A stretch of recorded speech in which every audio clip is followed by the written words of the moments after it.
আসসালামু আলাইকুম ভিউয়ার্স, আজ আপনাদের সঙ্গে একটি নতুন রেসিপি শেয়ার করব। HR হোম কিচেনে আপনাদের সকলকে স্বাগত জানাই। আপনারা সকলে কেমন আছেন? আশা করি ভালো আছেন। ঘরে থাকা মুড়ি দিয়ে এই রেসিপিটা আমি বানিয়েছি। অল্প পরিমাণে কটা মুড়ি নিয়ে নিয়েছি আর দুটো ডিম নিব। দুটো ডিম দিয়েছি, ডিম দুটো আমি ফাটিয়ে নিয়েছি। ডিম দুটো ফাটিয়ে নিয়ে ওতে এবার আমি পেঁয়াজ, কাঁচা লঙ্কা আর টমেটো, ধনেপাতা এগুলো সব আমি কেটে নিয়েছি আগে। ওগুলোকে আমি দিয়ে দেব। পেঁয়াজ, কাঁচা লঙ্কা, ধনেপাতা আর টমেটো কুচি আমি দিয়ে দিলাম।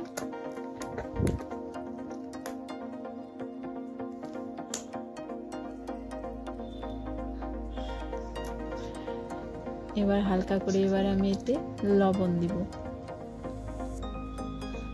লবণ দিলাম। মুড়িতে তো লবণ থাকে, ওর জন্য বেশি পরিমাণে দিবেন না, হাফ চামচ দিবেন। সুন্দরভাবে মুড়ির সঙ্গে সমস্ত উপকরণ মাখিয়ে নেবেন। আমি মাখিয়ে নিচ্ছি।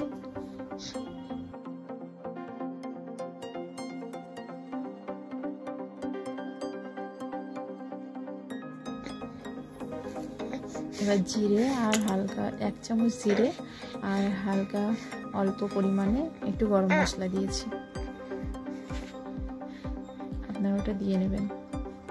ফ্রাই প্যানে তেল গরম করে ওটা ঢেলে দেব।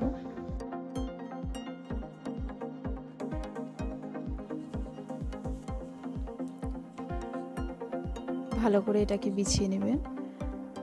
সুন্দর করে সেট করে নিতে হবে চারিপাশটা। আমি ভালোভাবে সেট করে নিচ্ছি। আর চুলোর আঁচটা একদম লো ফ্লেমে রাখবেন। দিয়ে একটু ঢেকে একটু সেট হওয়ার জন্য ওটাকে রেখে দিচ্ছি। আমি পুরো লো ফ্লেমে রেখেছি। এবার পেঁয়াজ, টমেটো আর ক্যাপসিকামটা আমি কেটে রেখেছিলাম।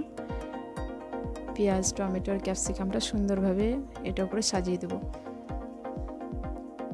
তলাটা একটু হলে পরেই এটাকে দিতে হবে, উপরটা যেন বেশি কুক না হয়ে যায়।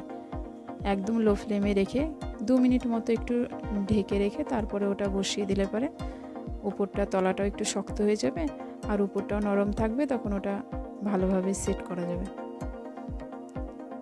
বেশি কুক করার পর কিন্তু এটা দেওয়া যাবে না। একটু অল্প পরিমাণে যখন তলাটা হয়ে আসবে তখন এগুলো বসিয়ে দিয়ে একটু ঢাকনা দিয়ে ঢেকে রেখে দিতে হবে। আমি ভালোভাবে এটাকে সেট করে দিলাম। আমি ঢেকে দিচ্ছি। 10-15 মিনিট মতো লো ফ্লেমে এটাকে ঢেকে এভাবে কুক হতে দিতে হবে। এটা আমার হয়ে গেছে। লো ফ্লেমে এটা রাখলে পরে জিনিসটা খুব সুন্দর হয়, তলাটাও পুড়ে যায় না আর উপরটাও সুন্দরভাবে কুক হয়।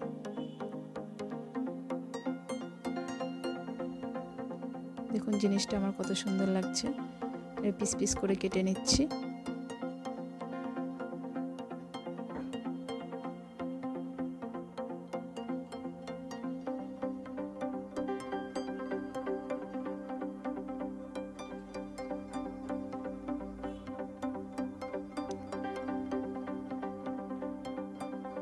এটা আবার টমেটো সস আর রেড চিলি সস দিয়ে আমি ওটাকে গার্নিশ করেছি।